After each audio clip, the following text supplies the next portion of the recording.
Hospital in Boston. In October, he had surgery to repair a blockage in a major neck artery. Well, with the warm spring weather we've been having, more people are taking their dogs outside for some fresh air. But with all the pups running around, there are some things you need to keep in mind. As part of National Dog Bite Prevention Week, Rachel Baum from Barkbusters joins us with some safety tips for how to deal with all dogs this spring. Rachel, hi, thanks for coming in. Thank you very much for having me. So let's talk about this. This is something that I think everybody deals with once the nice weather comes around. And there are some things that you've got some safety tips for parents, especially for young children. What are some of the things they need to keep in mind? Well, I don't think most people are aware that about almost 5 million people every year are bitten by dogs, and the majority of those that are bitten by the family dog. And usually it's young children because they're lower to the ground, they're closer to the dog, and they tend to sometimes overwhelm the dog by hugging it, or sometimes the parents give the child too much responsibility with the dog. So a child should never be left alone or unsupervised with a dog, should never be given permission to chastise or scold the dog, and should never take the dog out for a walk unsupervised. And a lot of times, too, is this really just kind of the dog reacting? I don't think the dog's really trying to hurt the child. It's just kind of an instinctual thing with them? Yes, and there's sort of a reaction that dogs have when they're scared, and that is either to flight or fight.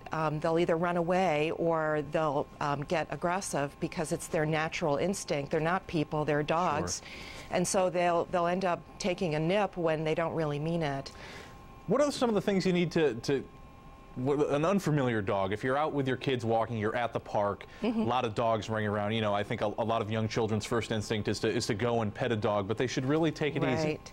And that's part of the problem is people tend to, and children especially, they go, oh, it's so cute, and they go running over to it, and the dog is immediately on guard. And instead, people should just stand still, especially children. Let the dog approach you. Don't put your hand out to greet it. Let the dog come over. Dogs don't have very good eyesight, and they need to get a good sniff before they really get to know you. So let them come over and give you and sniff all over. Stand perfectly still. I always tell kids, pretend you're a tree and just stand still. And that's a really good thing to do too. If a dog looks like it's planning to attack you, if it's running at you, don't run away. Don't start screaming. Just stand perfectly still. Let the dog approach you. For the most part, he's going to take a sniff and then he's going to walk away. He's going to lose interest.